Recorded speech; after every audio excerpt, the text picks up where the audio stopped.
Perkenalkan, nama saya Safrijal Khairi. Saya berasal dari sekolah Maskanul Khufas MRBJ. Afwan Ustaz, izin bertanya, bagaimana trip bisa meninggalkan kesia-siaan, Ustaz? Di antara sifat orang beriman, qad aflahal mu'minun, beruntung orang beriman, walladzina hum 'anil lagwi mu'ridun. Kalau ada perbuatan yang sia-sia, dia berpaling. Dia lihat sia-sia. Bro, ayo kita jalan-jalan sana sini nongkrong sebentar. Kenapa? Lagwi mu'rid. Gua yang bayar. Oke. Berarti sia-sia karena takut bayar. Maka definisi sia-sianya itu dijelaskan dulu. Sia-sia menurut apa? Sia-sia tidak bisa dibawa bekal menghadap Allah sebagai amal soleh. Itu sia-sia. Makanya Imam Ibrahim bin Adham ketika dia melangkah, dilangkahkannya kakinya pertama dia maju.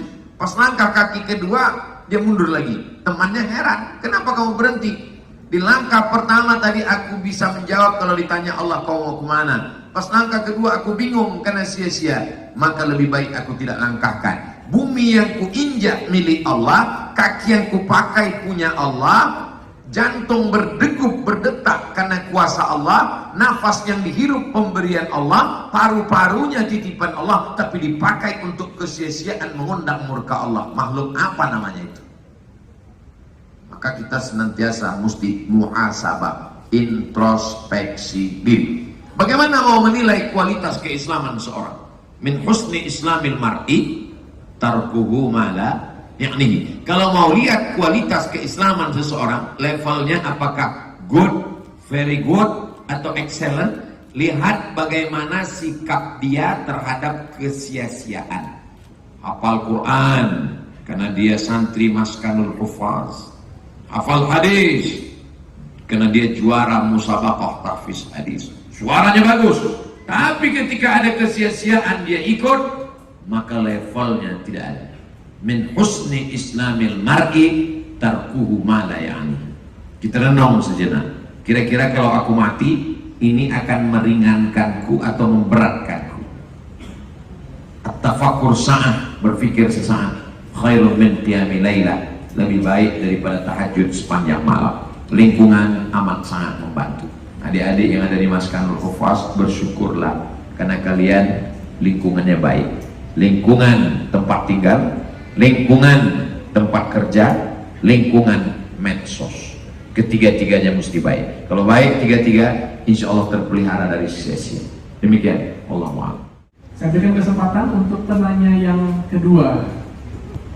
Ya, silakan Pak. Terima kasih Pak Maulana. Ya, sama-sama. Bismillahirrahmanirrahim. Assalamualaikum warahmatullahi wabarakatuh. Waalaikumsalam warahmatullahi wabarakatuh. Pak Ustadz Luas, 1,5 jam lagi kita ada pergantian tahun Masehi. Kira-kira pembekalan atau pencerahan dari Ustadz itu gimana untuk kita umat muslim ini? Makasih banyak. Assalamualaikum warahmatullahi wabarakatuh. Waalaikumsalam warahmatullahi wabarakatuh. Wah, berarti belum sempat nonton channel YouTube-nya, sudah sempat pernah dibahas. Tapi nggak apa-apa, ini menarik bahwa fenomena pergantian tahun baru Masehi, kita tinggal dalam dunia yang memang kita tahu kita bisa bermuamalah hal-hal tersebut. Kita juga menggunakan banyak produk-produk yang sebenarnya bukan ciptaan umat Islam. Lalu bagaimana pandangan Islam terhadap hal pergantian tahun ini? Apakah kita cukup melewatkan begitu saja? Bolehkah kita juga ikut mensyukurinya? Tentu dengan hal-hal yang dibenarkan oleh Islam. Batasannya sampai mana? Lalu bagaimana dengan anak-anak? Penjual-penjual trompet di pinggir jalan. Orang-orang, mungkin keluarga kita yang sekarang ini sedang asik berkumpul menjelang detik-detik pergantian dengan mungkin ada di hotel-hotel, kemudian di pub-pub, di bar-bar seperti itu, ya, berfoya-foya. Lalu bagaimana pandangan Islam terhadapnya? Tafadhol Ustaz. Ketika terjadi perang maka Salman Al-Farisi radhiyallahu anhu mengusulkan strategi dari Persia dengan cara menggali parit supaya kuda dari Makkah yang mau menyerang Madinah tidak bisa lompat. Paritnya digali lebar. Parit itu bahasa Arabnya khandak. Maka perang itu disebut dengan perang khandak. Apakah Persia itu Islam? Tidak. Ketika Salman Al-Farisi mengusulkan gali parit itu, apakah Nabi mengatakan, dari mana nih Salman? Dari Persia ya Rasulullah. Oh jangan. Bid'ah wa kullu bid'atin dhalalah wa kullu dhalalatin finnar. Tidak. Bahkan Nabi ikut menggali parit itu. Ini contoh bahwa produk kafir boleh dipakai. Jelas? Jadi jangan lagi ada komen-komen nanti Ustadz Somad pakai moge di komen. Mat, ini kan produk kafir. Ente nggak nonton, goblok.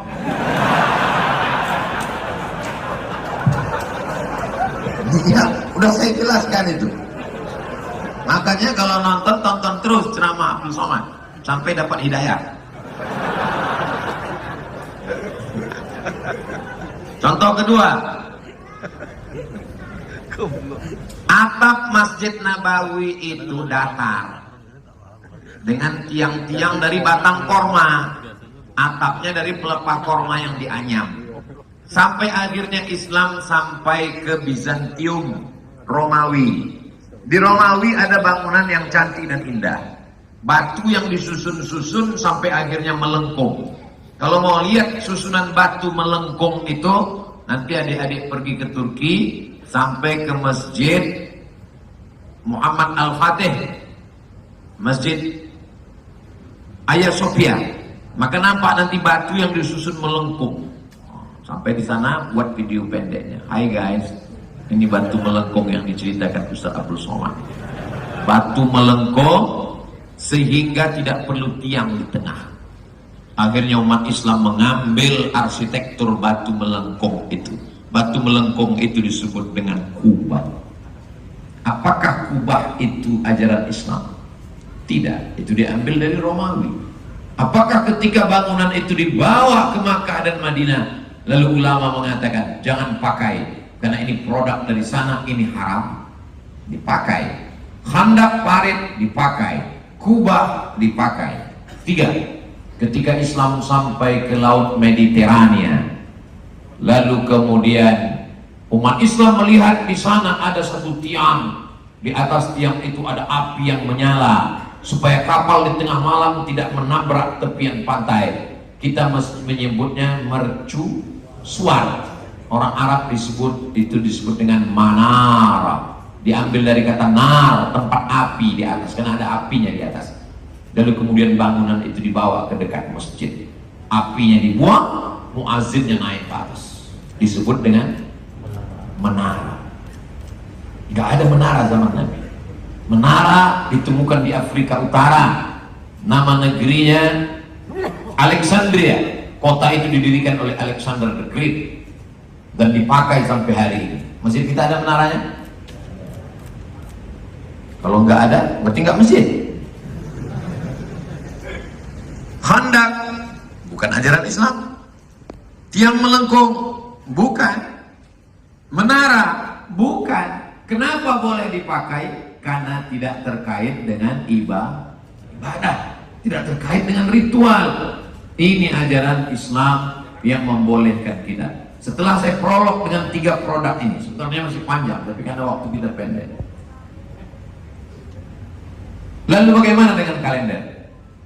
Ada seorang kaisar namanya Kaisar Julian. Maka dia buatlah kalender. Maka kalender itu disebut dengan kalender Julian. Lalu kemudian setelah masa Nasrani, kalender Kaisar Julian ini diambil oleh Paus Gregorius. Maka kalender ini sekarang disebut dengan Gregorian Calendar. Tulis Gregorian Calendar. Lalu kemudian ketika terbentuk United Nations, UN, PBB, bukan pajak bumi dan bangunan, Persatuan Bangsa-Bangsa, Semua negeri ini punya kalender yang bingung untuk menyatukannya. Maka disatukanlah dengan kalender yang diambil dari Gregorian kalender. Jadi kalau ada orang mengatakan, oh ini identitas, jelas identitas. Itu kalender identitas, Beb. Karena diambil dari Gregorian kalender. Tapi karena Islam ini berlapang dada menerima apapun. Kita sudah diajarkan berlapang dada menerima Khandaq, menerima Kubah, menerima Menara. Lalu kemudian kalender dipakai. Abdul Somad memakai kalender itu. Dia lahir 18 Mei. Maybe yes, maybe no. Sebagai penanggalan. Tapi kalau ikut celebration acara perayaannya yang sia-sia, maka tidak. Bagaimana supaya anak-anak muda tidak heboh ke sana kemari? Maka alhamdulillah berkumpullah di masjid beramai-ramai, supaya dia tidak di sebagian masjid dibuat acara berzikir sampai jam 12, jam 1 malam. Supaya apa? Supaya anak muda tidak membakar uangnya, tidak kesia-siaan, tidak menghabiskan untuk perbuatan maksiat dan lain sebagainya. Alhamdulillah dulu yang ke masjid itu orang-orang tua. Hari ini kalau disurvei nih wajah-wajah, memang ada beberapa yang tua, tapi sebenarnya itu anak muda yang terjebak di tubuh orang tua.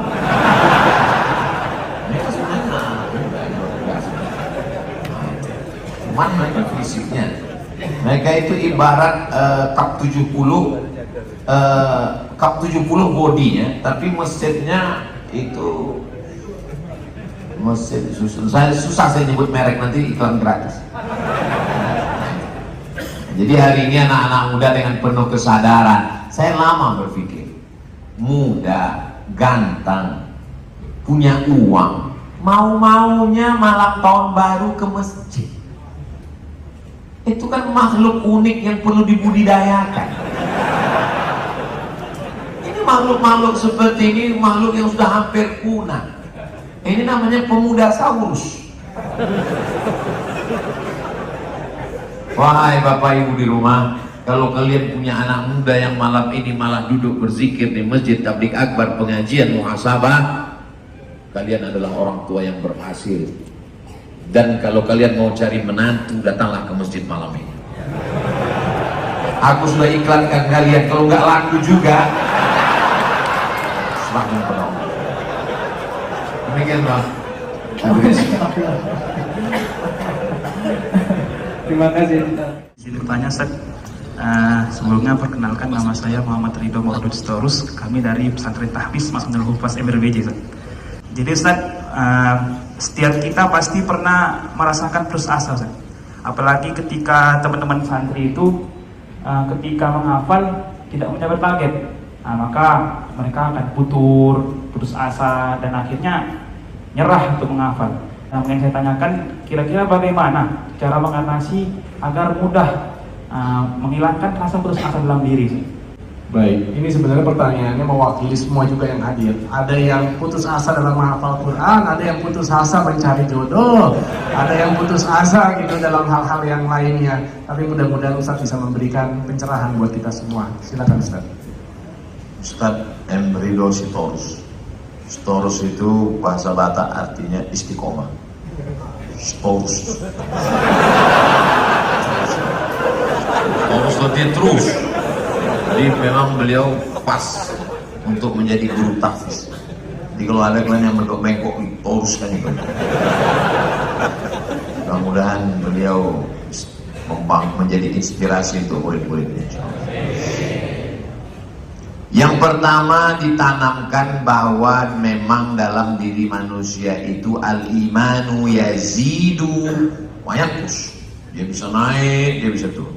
Yazidu bil ta'ati, dia akan bertambah dengan ketaatan, wa yanqusu bil ma'siyah, dia akan berkurang dengan kemaksiatan. Segala kejelekan itu bisikan setan. Asy-syaitanu ya'idukumul faqra wa ya'murukum bil fahsya. Setan selalu membisikkan, menjanjikan kamu kurang. Tapi jadikan itu sebagai cambuk untuk membangkitkan semangat kita. Manusia ini bisa hidup 3 bulan kalau tidak ada beras. Andai tidak ada satu padi pun lagi di Indonesia, Orang masih bisa hidup 3 bulan. Manusia bisa hidup 3 hari kalau tidak ada air. Andai malam ini semua kering, sumur, kita masih bisa hidup sampai hari Selasa, Rabu, Kamis. Jumat udah nggak ada sholat Jumat lagi. Mati semua manusia.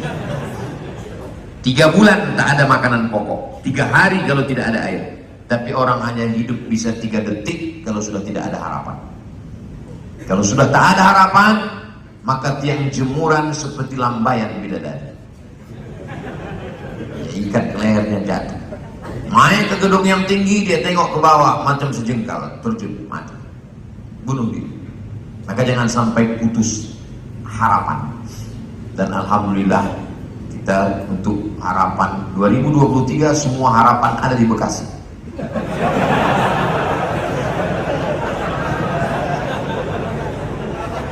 Jadi jangan sampai tidak ada harapan. Jadi yang sampel dari Ustadz Muhammad Ridho tentang hafalan Quran, sesungguhnya itu hanya satu sampel kecil dari contoh kehidupan dalam masalah mencari rezeki, dalam masalah mencapai cita-cita, mencari peluang. Apakah Ustadz Somad pernah mengalami putus asa? Kalau putus asa, berarti saya sudah lama mati. Nyaris putus asa, tapi tertolong karena ada yang besar dan maha besar tempat berharap. Kalau saya akan berbisik, kalau di dunia ini sudah tak ada lagi tempat mengadu, maka ambillah air wudhu, tempelkan keningmu ke lantai, berbisiklah ke bumi, maka makhluk-makhluk di langit akan memohonkan kepada Allah Subhanahu wa ta'ala. Boleh untuk update status besok pagi. Allah Subhanahu wa ta'ala akan memberikan jalan. Wa may yattaqillaha yaj'al lahu makhraja wa yarzuqhu min haitsu la yahtasib. Siapa yang bertakwa kepada Allah, Allah berikan dia makhraja, jalan keluar, dan Allah berikan dia rezeki dari jalan yang tidak disangka-sangka. Berapa banyak yang kita dapatkan dari usaha dan berapa banyak yang diberikan Allah tanpa usaha. Itu adik-adik yang hafal Quran, berapa kali ayat ini dia ulang sudah putus asa, waktu tidur besok muncul dia. Ingat. Berapa kali ayat ini yang halaman ini berat sekali, tiba-tiba berapa kali begitu pedenya akan bawa ini sholat, hilang dia. Karena calon mertua ada di belakang. Nah itu, jadi yang penghafal Quran merasakan itu. Jangan berharap pada yang sudah dihafal, jangan putus harap pada yang belum dihafal. Jangan terlalu berharap pada orang tua yang ada, jangan putus harap karena orang tua sudah tidak ada. Karena kita masih punya harapan. Faman kana yarju liqa'a rabbih, siapa yang berharap Allah, 2, falyamal amalan shalihan wa la yusyrik bi ibadati rabbih ahada. Jadi kalau kita banyak istighfar, banyak berselawat, banyak la ilaha illallah, banyak bertasbih, Allah akan kuatkan hati kita sehingga angin-angin yang menyambar-nyambar, bisikan-bisikan untuk putus asa, down, galau, itu akan hilang sendiri. Yang menjanjikannya siapa? Allah. Ala bidzikrillahi tatmainnul qulub. Yang membuat letih itu pikiran. Yang membuat capek itu pikiran. Makanya banyak rumah-rumah di kota besar menawarkan supaya kita jangan mikir. Karena yang membuat naik kolesterol, yang membuat naik gula darah, kita hindari itu. Yang membuat naik gula darah, asam urat, detak jantung, kencing manis, itu semua berasal dari pikiran. Makanya orang gila itu sehat. Karena dia tidak berpikir. Yang membuat imun down itu pikiran. Makanya terkadang sekarang ini banyak orang-orang menawarkan kita gimana supaya nggak mikir. Orang yang pakai sabu-sabu itu nggak mikir. Orang yang ngisap ganja nggak mikir. Orang yang pakai narkoba nggak mikir. Orang yang pergi ke rumah-rumah yang sengaja untuk membuat pikiran tidak bekerja. Ditulis di depan, how you can stop your mind. Bagaimana Anda menghentikan pikiran Anda. Dalam Islam tidak perlu pakai narkoba, tak perlu pakai ganja, tak perlu pakai sabu, tak perlu pakai apa-apa. Dengan kau berzikir mengingat Allah, maka saat itu coba perhatikan, yang galau, yang macam-macam di pikirannya, nanti kalau kau begini akan begini, kalau kau begini kau akan begini, akan begini. Tasbih aja dia, subhanallah walhamdulillah wala ilaha illallah wallahu akbar. Maka ketika dia berzikir, otomatis ini melemah dan sini menguat. Datang ke kiai, kata kiai banyak-banyak istighfar, astagfirullah, astagfirullah, astagfirullah.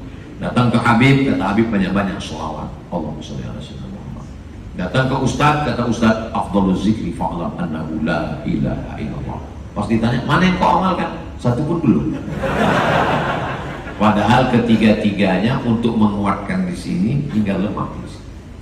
Ketika kita banyak istighfar, astagfirullah, astagfirullah, astagfirullah, astagfirullah, astagfirullah, sibuk kita dengan ini, akhirnya ini istirahat dia saja. Makanya kita disuruh berzikir supaya istirahat. Tapi bukan berarti orang berzikir itu tidak berpikir. Setelah dia berzikir, nanti pikirannya akan lebih tajam, pikirannya akan lebih lurus. Maka berbanyak berzikir, banyak berpikir, kecerdasan intelektual, banyak berzikir, kecerdasan spiritual. Banyak orang cerdas intelektual tapi kering spiritual, akhirnya lelah. Pikiran ini membuat kita lelah. Gara-gara berpikirnya kita lelah. Maka kalau kita banyak berzikir, insya Allah pikiran kita kuat, pikiran kita lurus, dan kita tidak lelah. Emosi, galau ke depan, diperkuat lagi zikirnya insya Allah. Demikian Allah. Assalamualaikum warahmatullahi wabarakatuh. Mengenai hasad tadi Ustaz, itu antara kita dengan Allah. Bagaimana dengan yang memfasilitasinya? Zaman-zaman pemilu begini banyak sekali yang terjadi, ya. Sengaja difasilitasi untuk melakukan itu. Nah, kira-kira dosanya atau perbuatan yang memberikan ini lebih besar dari yang melakukan atau bagaimana Ustaz? Demikian. Assalamualaikum warahmatullahi wabarakatuh. Waalaikumsalam warahmatullahi wabarakatuh. Man dalla ala khairin falahu mithlu ajri fa'ili. Siapa yang menunjukkan pada perbuatan baik, maka dia dapat pahala yang sama. Mafhum kebalikannya, siapa yang menunjukkan pada hasad, memfasilitasi hasad, maka dia dapat pahala hasad jariah. Jadi dapat yang sama. Jadi kalau dia dapatkan laku hasad sendiri 1, kalau dia tunjukkan kepada 5, berarti dapat bonus 4. 100 orang hasad gara-gara dia, maka teruslah menggeriak itu dosa-dosa hasad itu luar biasa. Dan kalau dia mati, hasad itu terus berlanjut, maka itu yang dikatakan man sanna fil islami sunnatan sayyi'atan. Siapa yang melakukan tradisi yang jelek, hasad tadi, falahu wizruha, dia dapat dosanya, wa wizru man 'amila biha min ba'di, dan orang yang melakukannya setelah mati, min ghairi an yanqusa min auzarihim syai'un, tanpa mengurangi dosa mereka sedikit pun. Jadi dia dapat 100, yang melakukan itu dapat 100, dan yang itu ditransfer ke dia dan mereka tak berkurang. Itu dia dapat, meriahlah dia dapat panen dosa tadi. Jadi kita tidak akan pernah berhenti menyampaikan ini. Saya selama saya hidup, selama saya sehat, mau dibully orang, mau dicaci, saya sampaikan aja sampai akhirnya saya mati. Sampai akhirnya, kalaupun saya mati, dia tetap, orang yang benci sama saya itu lelah, letih sendiri. Karena kalau saya mati, video saya tetap di-share orang. Walaupun saya mati, malah lebih mengerikan lagi. Kalau saya mati, saya hidup, ditontonnya kan masih nggak terlalu takut kan. Tapi kalau saya udah mati, ditontonnya, mak kawannya udah mati pun muncul juga di handphone aja. Jadi mudah-mudahan kita istiqomah dalam kebaikan.